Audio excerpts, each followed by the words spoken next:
అదరగొట్టే కారం రంగు రుచి ఆచి కారం పొడి.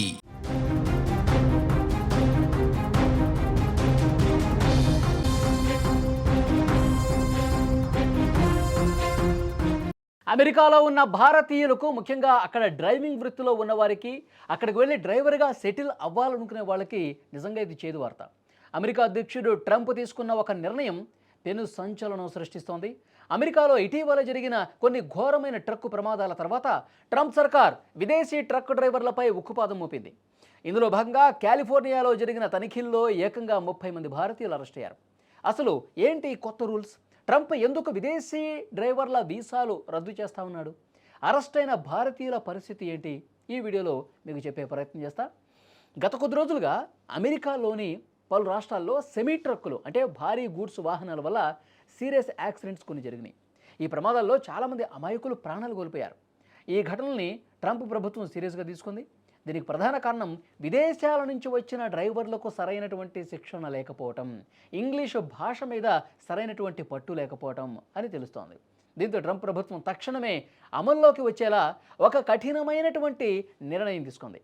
విదేశీ ట్రక్ డ్రైవర్లకు ఇచ్చే వర్క్ వీసాలు, కమర్షియల్ డ్రైవింగ్ లైసెన్సుల జారీని నిలిపివేస్తున్నట్లు ప్రకటించింది. అంటే ఇకపై కొత్తగా విదేశీయులకు ట్రక్ డ్రైవింగ్ లైసెన్స్ దొరకటం చాలా కష్టం అన్నమాట. ట్రంప్ తీసుకున్న ఈ రూల్స్ కేవలం పేపర్లకే పరిమితం కాలేదు, గ్రౌండ్ లెవెల్కి వెళ్తున్నారు. యాక్షన్ కూడా స్టార్ట్ చేశారు. కాలిఫోర్నియా రాష్ట్రంలో అధికారులు స్పెషల్ డ్రైవ్ చేశారు.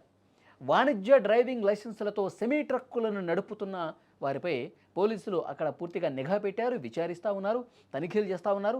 ఈ తనిఖీల్లో కొన్ని షాకింగ్ విషయాలు కూడా బయటకు వస్తున్నాయి. మొత్తంగా 49 మంది అక్రమ వలసదారులను పోలీసులు అక్కడ అరెస్ట్ చేశారు. ఇక్కడ మనల్ని ఆందోళన కలిగించే విషయం ఏంటంటే, ఈ అరెస్ట్ అయిన వాళ్ళలో 49 మంది అరెస్ట్ అయితే 49 మెంబర్స్, అందులో 30 మంది భారతీయులే ఉన్నట్లుగా సమాచారం వస్తుంది. వీరంతా సరైన ధృవపత్రాలు లేకుండా వీసా గడువు ముగిసినా సరే అక్కడ ట్రక్కులు నడుపుతున్నట్టుగా అధికారులు గుర్తించారు.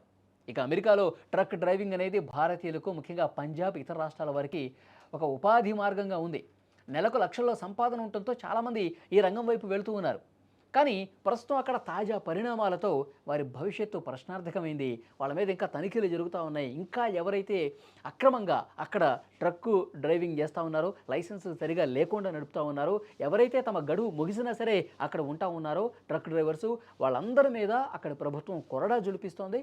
చాలామంది భారతీయులను కూడా అదుపులోకి తీసుకోవడం అనేది ఆందోళన కలిగించే విషయం. సో వాళ్ళందరినీ కూడా మళ్ళీ సేఫ్గా విడిపించే ప్రయత్నం భారత ప్రభుత్వం కూడా డెఫినెట్గా చేస్తుంది. అయితే ఈ నిబంధనలు అమల్లోకి వచ్చినాయి కాబట్టి, కొత్త రూల్స్ ట్రక్కులకు సంబంధించి వచ్చినాయి కాబట్టి, అక్కడికి వెళ్ళాలి అనుకునే వాళ్ళకి నిజంగా ఇది ఒక మింగుడు పడని విషయం.